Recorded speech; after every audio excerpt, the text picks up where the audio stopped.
간절히 기도드립니다. 아멘. 오늘 본문 28절 보시면은 다니엘이 다리오 왕의 시대와 바사 사람 고레스 왕의 시대에 형통하였더라, 이렇게 말씀합니다.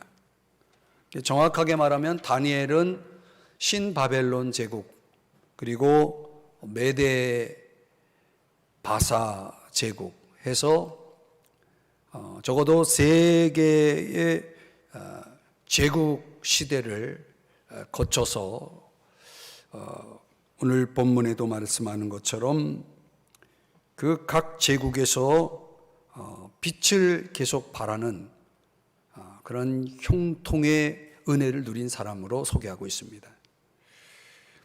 세상 제국이 지나가도 사라져도 이 다니엘은 그 시대 속에 하나님 앞에 귀하게 쓰임을 받는 모습을 봅니다. 어떻게 다니엘은 시대가 지나고 제국이 바뀌어도 이방인의 출신으로서 어떻게 그렇게 쓰임을 받을 수 있었을까요?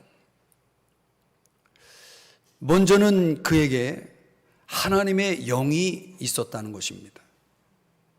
다니엘서 4장에 보면 우리가 앞서 살펴본 본문의 내용 속에 그의 안에는 거룩한 신들의 영이 있는지라. 어찌 보면 이방 사람들이 볼 때는 뭔가 어떤 신비한 어떤 존재가 저 다니엘 안에 있다라는 것을 인정한 이야기입니다. 신앙적으로 말하면 이 거룩한 신들의 영이라는 것은 기독교로 말하면 성령이죠. 성령이 그 안에 있었다는 것입니다. 이 다니엘서 4장의 말씀은 느부갓네살 왕이 다니엘에게 한 말이지만은 다니엘의 안에는 느부갓네살이 인정할 만한 어떤 능력의 어떤 존재가 있었다는 것을 그의 입을 통해서 이야기한 것입니다.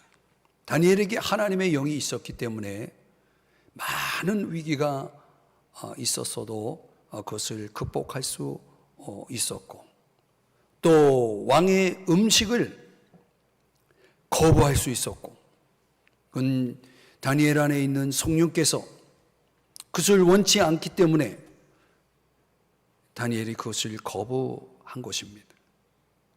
또 왕의 꿈을 그 바벨론 제국에 내놓으라는 박사, 마술사들, 이런 사람들이 그렇게 많아도 왕의 꿈을 알고 해석하는 사람은 오직 다니엘밖에 없었다는 거예요.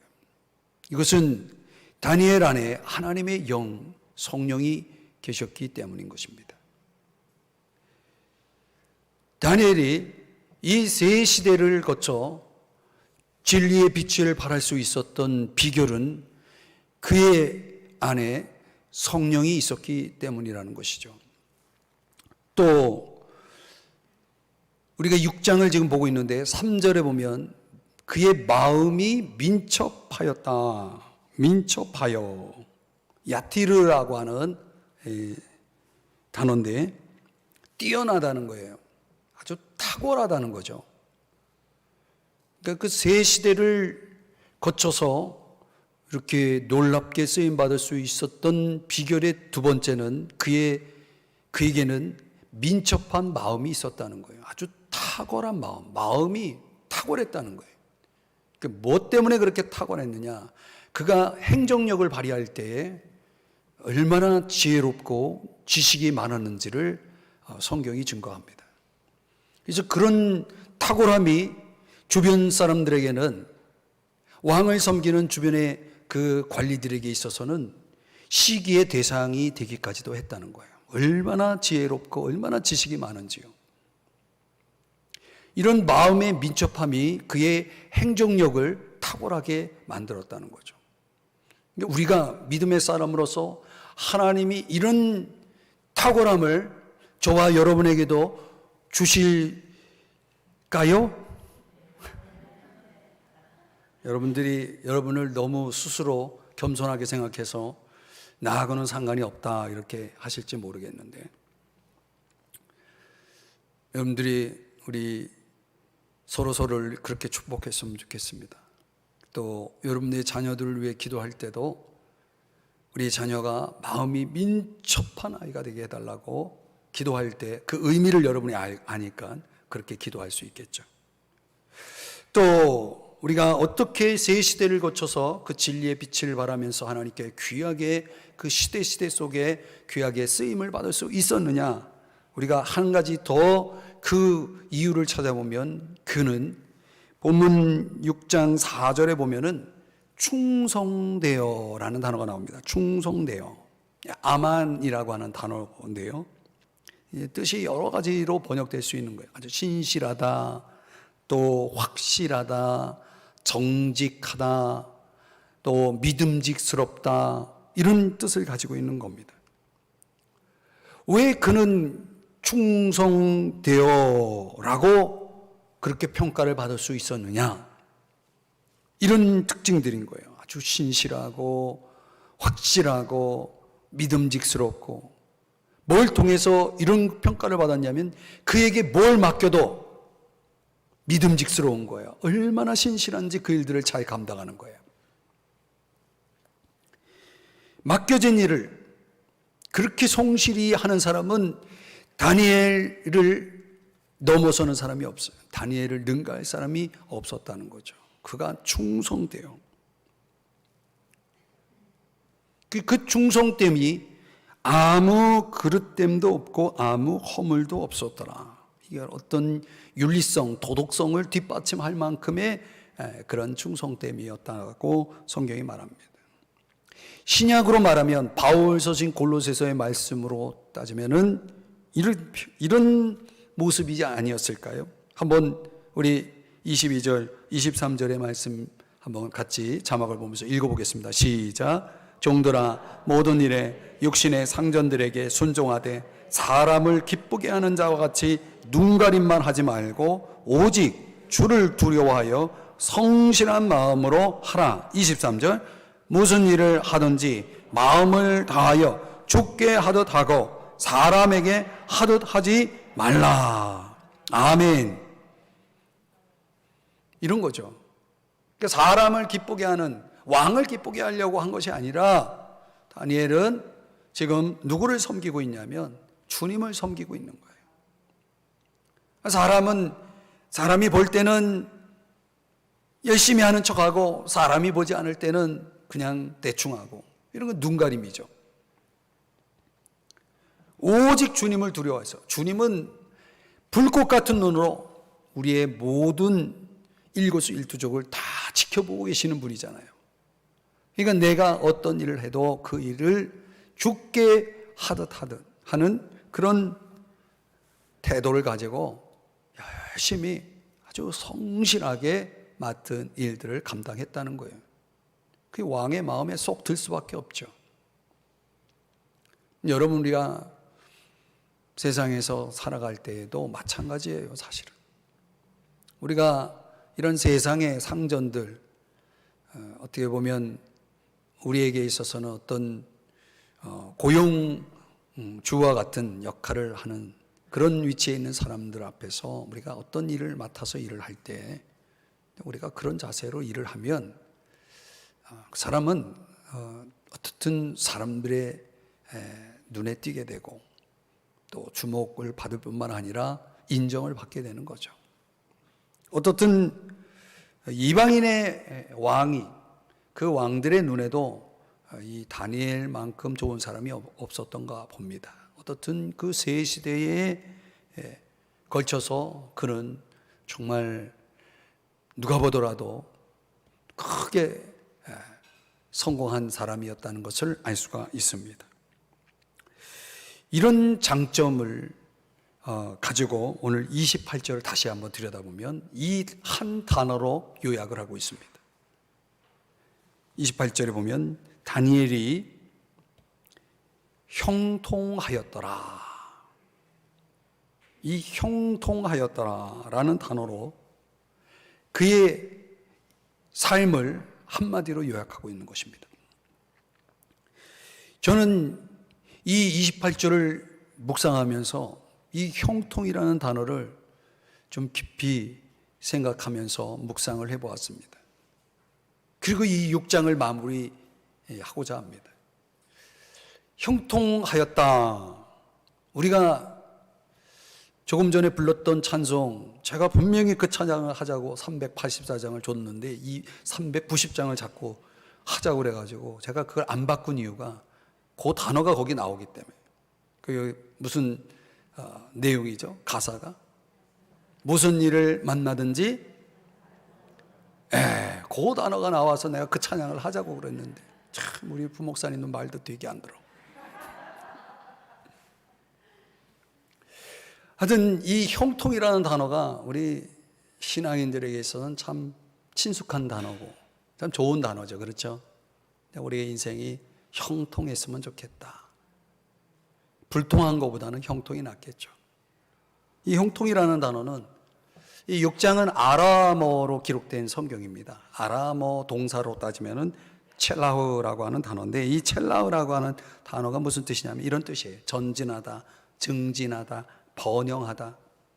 그러니까 우리가 생각하는 만사 형통이라는 맥락 그런 차원에서 볼 때 형통하다라고 하는 것은 말 그대로 번영하는 거죠. 성공하는 거예요. 그러니까 성공이라는 단어와 형통이라는 단어를 굳이 연결할 수도 있는 거죠. 그런데 우리가 앞서 여러 가지 그 전개된 내용들을 다 종합해 보면 다니엘의 삶이 과연 형통했는가? 바로 앞서 어떤 일이 있었는지 여러분 아시잖아요. 그러니까 우리가 과연 세 시대에 걸쳐서 그의 인생을 형통하였다라고 말할 수 있는가? 우리가 생각하는 그런 형통의 개념으로 본다면 이건 뭔가 맞지가 않아요. 그래서 본문을 다시 묵상을 하게 되는 거죠. 그래서 오늘 함께 여러분들과 나누고 싶은 주제가 이 형통이라는 단어, 도대체 다니엘이 형통했다라는 말이 무슨 말인가? 다니엘에게는 어떤 의미에서의 형통인가? 우리가 생각하는 그런 일반적인 개념의 형통과 뭔가 그 다니엘의 삶에 나타난 형통의 개념이 좀 차이가 있구나라는 생각을 하면서요. 오늘 다니엘의 형통과 또 우리가 생각하는 형통이 어떤 차이가 있는지를 한번 비교해 보면서 우리 같이 한번 오늘 형통이라는 걸 한번 깊이 들여다보겠습니다. 다니엘의 형통의 의미를 함께 생각해 봅니다. 첫 번째는 다니엘이 보호를 받았다는 형통입니다. 보호를 받았다. 23절의 말씀을 보시면 왕이 심히 기뻐서 명하여 다니엘을 굴에서 올리라 하매 그들이 다니엘을 굴에서 올린즉 그의 몸이 조금도 상하지 아니하였으니 이는 그가 자기의 하나님을 믿음이었더라. 자, 우리가 이미 앞서 살펴봤던 본문입니다. 이 23절 내용대로라면 다니엘이 형통했다는 의미는 사자굴에 던져진 것과는 연결할 수가 없잖아요. 그렇죠? 여러분이 사자굴에 던져졌다면 여러분이 형통하다고 말할 수 있겠어요? 그렇게 생각할 수 있겠어요? 그건 아니잖아요. 그러니까 우리는 어떤 사람들의 모함에 의해서 억울한 일을 당해서 사자굴에 던져졌다. 이 자체로는 우리가 형통을 적용하기는 어려워요. 과연 이것을 형통이라고 말할 수 없는 이유는 우리가 잘 알죠. 도대체 사자굴에 던져지는 동안 하나님은 어디에 계셨던 겁니까? 왜 하나님은 사자굴에 던져지는 다니엘을 들어가지 않도록, 던져지지 않도록 막아주시지 않았을까요?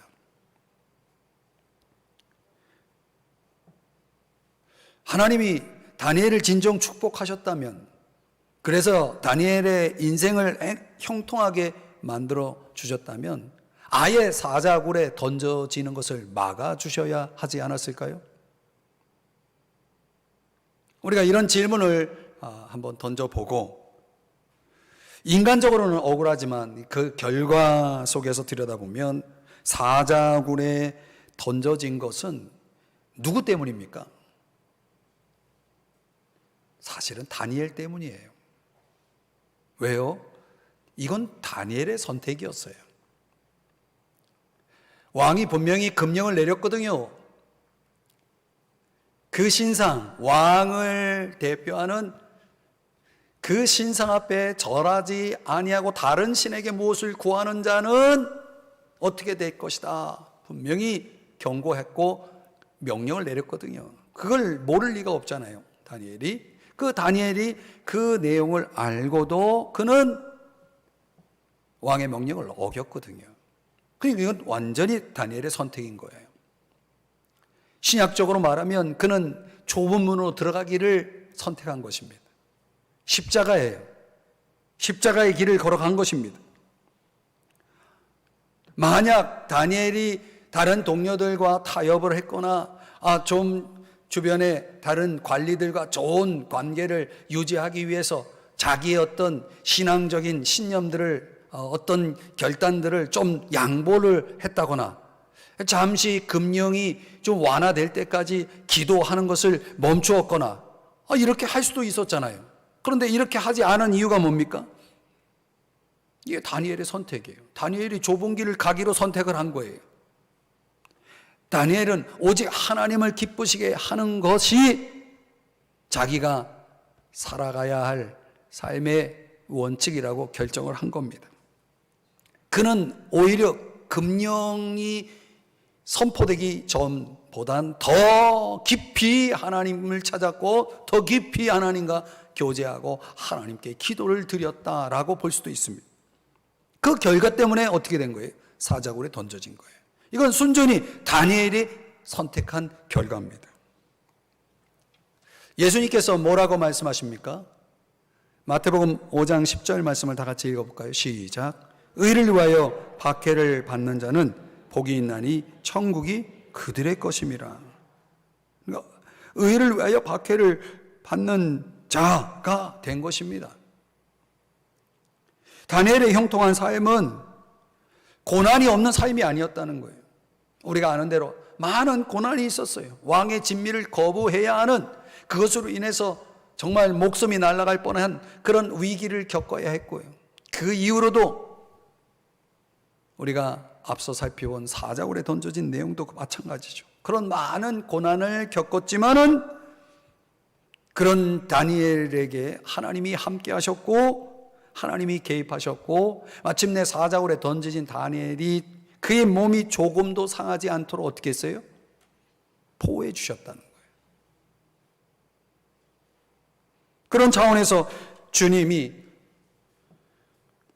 만약 여러분을 형통하게 하신다면, 다니엘과 같은 형통을 하나님이 여러분의 삶에 허락하신다면, 비록 여러분의 삶에 고난이 있을지라도, 어떤 고난이 있을지라도 하나님이 여러분과 함께하고 여러분의 삶에 개입하셔서 여러분을 보호하신다면 여러분은 형통한 자입니까? 예, 그렇죠. 로마서 8장 35절에도 그렇게 말씀합니다. 누가 우리를 그리스도의 사랑에서 끊으리요? 지금 다니엘은 고난 속에 있지만 그는 하나님의 사랑 안에 있었다는 거죠. 하나님의 보호하심 속에 있었다는 거죠. 그 어떤 것도 하나님과 다니엘의 관계를 끊을 것은 없었다는 거죠. 사랑하는 여러분, 오늘도 저와 여러분에게 이 말씀을 통해서 성령께서 여러분에게 주시는 말씀을 깨달을 수 있기를 바랍니다. 하나님이 우리의 삶에 함께 한다는 것이 만사형통이라는 형태로 우리의 삶에 나타나지 않을 수도 있는 거예요. 이렇게 다니엘과 같이 고난이 있을지라도 그 속에서 하나님은 함께 하시고 또 하나님이 개입하셔서 우리를 보호하신다면, 그래서 우리를 조금도 상하지 않도록 주님이 함께 하신다면 우리는 지금 하나님 안에서 형통한 삶을 살고 있음을 깨달으시기 바랍니다. 두 번째로, 우리가 다니엘의 삶에 나타난 형통의 의미를 보면은 증언이 있었다는 거예요. 증언. 자, 모든 신앙인에게 있어서 고난은 필요악이라는 말이 있습니다. 필요악. 바울이 이런 고백을 해요. 디모데후서 3장 12절의 말씀인데 한번 같이 읽어볼까요? 시작. 무릇 그리스도 예수 안에서 경건하게 살고자 하는 자는 박해를 받으리라. 아멘. 여러분, 경건이라는 단어와 박해라는 단어가 같이 사용되고 있죠. 경건이 있기 때문에 박해가 있는 거예요. 박해를 받는 건 경건하게 살고자 했기 때문이에요. 우리가 경건한 자가 되기를 결단하는 순간, 그래서 그리스도 예수 안에 있기 때문에 그런 결단이 나오는 거고, 그런 결단이 있는 순간부터 뭐가 함께 따라오냐면 박해가 따라오는 것입니다. 왜 박해가 따라옵니까? 이 세상의 원리를 따르지 않기 때문에 그래요. 여러분에게 거듭 말씀드리지만 세상은 우리 편이 아니거든요. 그래서 예수님도 세상에서 너희가 환난을 당하나 그랬어요. 세상이라는 것과 우리는 예수님과 세상이라는 이 두 가지 사이에서 우리 이미 예수님을 선택한 사람이기 때문에 세상의 원리를 따를 수 없잖아요. 예수님의 원리를 따라야 되고, 예수님의 원리를 따르다 보니까 세상이 싫어하는 거예요. 미워하는 거예요. 박해하는 거예요. 그처럼 고난과 박해가 있을 때에 신앙인들은 그 박해로 인해서 실족하고 넘어집니까? 여러분 어떻습니까? 여러분에게 박해가 오면 여러분 실족하고 넘어집니까? 왜 대답을 못해요? 고민이 되는 질문입니까? 우리 그리스도인들이 박해를 받으면 넘어지고 실족해야 됩니까? 물론 넘어진다 해도 결론적으로 보면 신앙인들은 다시 일어난다는 거죠. 다시 일어난다는 거죠. 우리 신앙인들이 정말 바울의 용어대로 말하면 답답한 일을 당해도, 우겨쌈을 당해도, 거꾸러뜨림을 당해도 끝이라고 생각할 그런 지경에 이르러도 다시 일어나는 모습을 보게 됩니다. 우리는 어떤 고난도 박해도 거기에 굴하지 않고 오히려 그것으로 인해서 더 강해질 수 있다라고 여러분 믿으시나요? 제 스승이 그 집안이 전혀 예수님과 상관이 없는 아주 정말 지독한 유교 집안이었는데 자기 집안에서 가장 먼저 예수를 믿었다고 그러죠. 그래서 얼마나 핍박을 많이 받았는지 이제 그런 간증을 하십니다. 뭐 보통 핍박이 아니었대요. 나중에 세월이 지나서 제 스승이 예수를 믿고 나서 훗날 이제 그 가족들이 이제 예수를 믿으시고 이렇게 되었는데, 돌아보면서 간증하시는 내용이 이렇더라고요.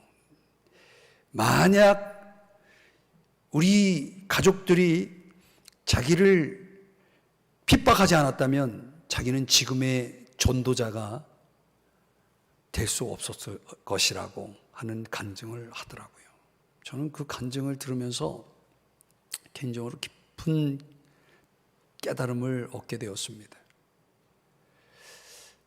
저분이 저렇게 훌륭한 전도자로 하나님 앞에 쓰임을 받을 수 있는 그 이유가 무엇인지를 그 한마디로 저는 깨달을 수가 있었습니다. 그건 다름 아닌 고난이었던 거죠. 고난이 있으면 있을수록 더 주님에게 달려가고 더 많이 엎드려 기도하고 더 많이 핍박하는 자를 위해 기도하게 되고 하나님이 그 기도를 들으신다는 거예요. 그리고 그 핍박하는 자들의 마음을 변화시켜서 결국은 한 가지로 다 인과구원 예수 믿는 가정으로 변화시켜 주시고 하는 그런 역사가 일어났다는 거예요. 이게 지금의 이런 강한 하나님이 쓰시는 전도자의 길을 갈 수 있었던 것은 가족들의 어마어마한 핍박 때문이었다. 이렇게 간증을 하는 겁니다.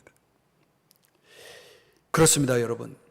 우리는 어떤 면에서 이 땅에서 경건한 자로서 살아가는 동안 알게 모르게 가까이 있는 사람들에게서 고난과 박해를 받을 수가 있습니다.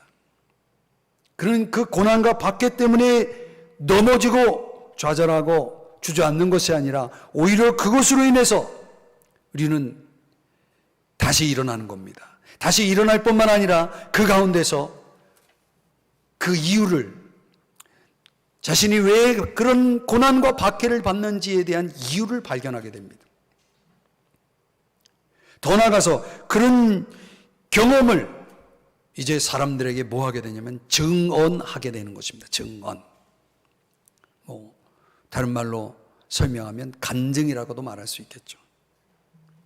말로만 아니라 삶으로도 그 경험을 통해서 간증하게 되는 겁니다. 제가 아는 한 우리 교회 안에도 그런 간증이 있는 분들을 저는 많이 알고 있습니다. 저에게도 그렇습니다. 바울의 예를 들면 바울이 빌립보라는 도시에 들어가서 전도한다는 이유로 감옥에 들어갔습니다. 바울이 감옥에 들어가서 좌절했습니까? 슬퍼했습니까? 억울했습니까? 불평했습니까? 아닙니다. 바울이 감옥에 들어가서 뭐 했습니까? 찬양했습니다. 찬양만 했습니까? 기도했습니다.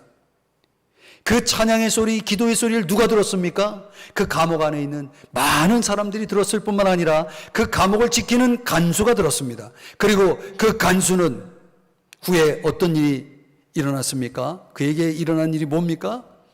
그와 그의 온 가족들이 다 예수를 믿게 되었다는 거예요. 사도행전 16장 32절 34절에 보면은 그런 말씀이 나오는 겁니다. 그와 온 집안이 하나님을 믿음으로. 여러분, 온 가족들이 어떻게 세례를 받고 어떻게 믿음을 갖게 되었습니까?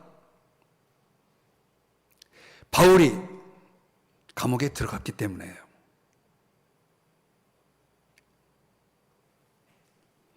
역설적으로 보면 바울이 고난과 박해를 받았고 그 고난과 박해 속에서도 찬송을 잊지 않고 하나님 앞에 기도를 멈추지 않았을 때에 한 가정이 주님 앞에 다 돌아왔을 뿐만 아니라 여러분 빌립보 교회가 탄생이 됐다는 거예요. 그래서 저와 여러분이 그렇게 은혜롭게 읽고 묵상하고 은혜 받는 빌립보서라는 성경이 나온 거예요. 별로 감동이 안 되십니까? 참 놀랍지 않아요? 그 섭리가. 어떤 사람이 고난을 받을 때 그 고난이 그런 증언의 역할을 하게 된다는 거예요. 다니엘도 보면은 마찬가지예요. 그가 고난을 겪을 때에 누가 봅니까? 누구보다도 왕이 봤습니다. 다니엘이 왜 고난을 받는지를 누구보다도 잘 아는 다리오 왕이 사자굴에 던져진 다니엘에 대해서 이런 말을 하는 것입니다. 6장 16절과 27절에 보면 왕이 다니엘에게 이르되 내가 항상 섬기는 너의 하나님이 너를 구원하시리라. 27절에 보니까 그는 구원도 하시며 건져내기도 하시며 다니엘을 구원하여 사자 입에서 벗어나게 하셨음이라 하였더라. 어떻게 여러분 다리오 왕의 입에서 이런 말이 나올 수가 있었을까요? 이유는 간단해요. 이미 사자굴에 던져지기 전에 다니엘은 다리오 왕에게 감히 하나님이 어떤 분이신지를 말로, 삶으로 증언하고 있었던 거예요.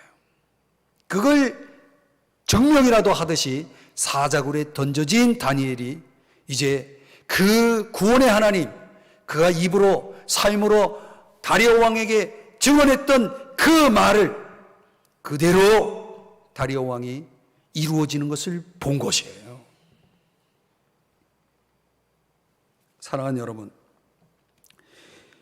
하나님을 증언할 기회가 우리의 삶에는 있습니다.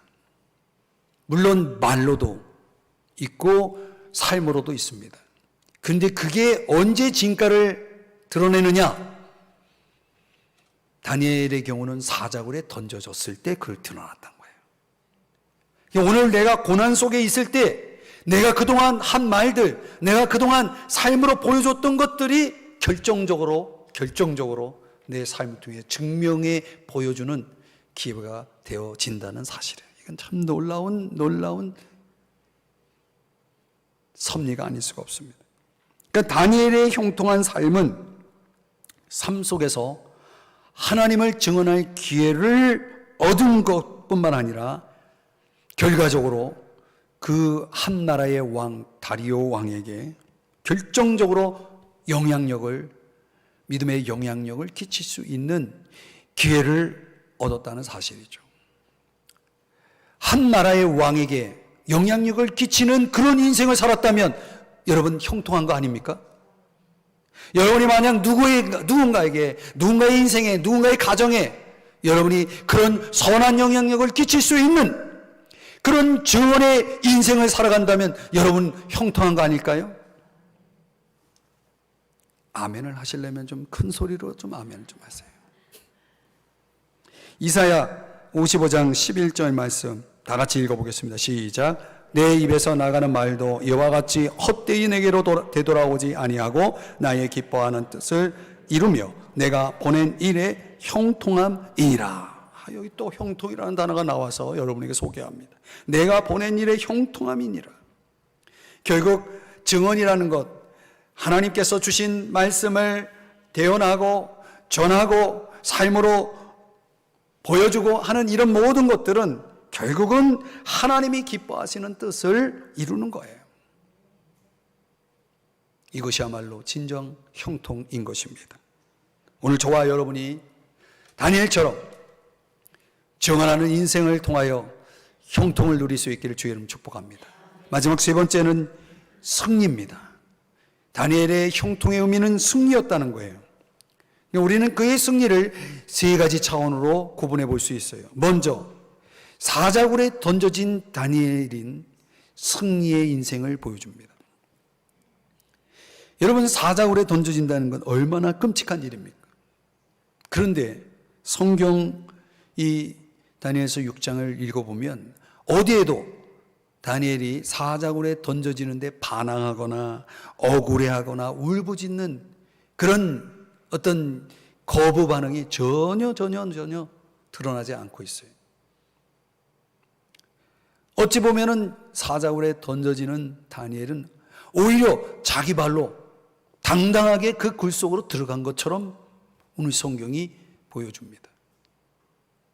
여러분, 이 말은 두 가지 의미가 있습니다. 하나는 왕의 명령을 그는 받아들였다는 거예요. 왕의 명령을. 당시의 왕은 절대 권력자입니다. 그러나 다니엘은 노예의 신분으로서 신하에 불과합니다. 다니엘은 평상시에도 왕에게 충성한 사람입니다. 그런 면에서 왕의 명령에 따라서 사자굴에 들어가는데 그것을 거부할 일이 없습니다. 어떻게 보면 다니엘은 변함이 없는 거예요. 자기를 사자굴에 던져지는 왕이라도 평소에 섬겼던 그 다니엘을, 아니 그 다리오 왕을, 여러분 다니엘은 어떻게 보면 존중하고 있는 모습을 봅니다. 주일 제가 드린 말씀처럼 말이죠. 그가 왕에게 그렇게 충성한 이유가 뭐냐? 그것은 하나님께 충성하는 사람이기 때문에 그게 가능한 거예요. 그 사자굴에 던져진 그 일로 인해서 하나님께서 뜻하신 것이 무엇인지, 또 하나님께서 이루시고자 하는 것이 무엇인지를 어찌 보면 다니엘은 그걸 내다볼 수 있었던 것 같습니다. 그러니 오직 참 왕이신 하나님께 충성하는 이 다니엘이 왕의 명령대로 사자굴에 던져지는 일을 마다할 필요가 없는 것입니다. 그런 면에서 다니엘은 첫 번째 승리를 보여준 겁니다. 두 번째 승리는 말도 안 되는 이 반응입니다. 다니엘이 사자굴에 던져져서 그리 이제 굶주린 사자들이 그 두글두글한데, 여러분 그 사자굴에 던져진 다니엘이 뭐 했나 봤더니 잠을 잤다는 거예요. 물론 오늘 성경에는 잠을 잤다는 내용이 없습니다. 그러나 하룻밤이 넘어간 겁니다. 틀림없이 저는 다니엘이 아주 고운하게 평안하게 잠을 잤다고 믿습니다. 이것은 다니엘이 하나님을 깊이 신뢰했다는 증거입니다. 이사야 26장 3절 4절 제가 너무 좋아하는 말씀인데 여러분에게 이 말씀 함께 소개하며 읽고 싶습니다. 같이 읽습니다. 시작. 주께서 심지가 견고한 자를 평강하고 평강하도록 지키시리니 이는 그가 주를 신뢰함이니이다. 너희는 여호와를 영원히 신뢰하라. 주 여호와는 영원한 반석이심이로다. 아멘. 평강은 어떤 사람의 몫입니까? 누가 누릴 수 있는 겁니까? 심지가 견고한 자. 심지가 견고하다는 게 뭡니까? 마음이 한결같은 걸 얘기해요. 그래서 한 사람은 한결같지가 않아요. 그러나 어떤 면에서 우리가 사람을 대할 때 한결같지 않은 것은 어쩔 수 없어요. 그런데 이걸 하나님과의 관계에 적용했을 때는 이거는 좀 달라야 됩니다. 우리가 하나님을 향하여 갖고 있는 우리의 마음은 견고한 자가 되어야 됩니다. 하나님을 향한 마음은 절대 흔들리면 안 됩니다. 그 마음이 한결같은 사람에게 하나님은 뭘 주신다는 거예요? 평강하고 평강하도록 지켜주시겠다는 거예요. 그 마음의 한결같음이 어디서 나오는 거냐? 이는 그가 주를 신뢰함이니이다. 말씀을 다시 보여주시면 신뢰함이니이다. 주를 신뢰한다는 건 뭡니까? 이건 믿음이에요.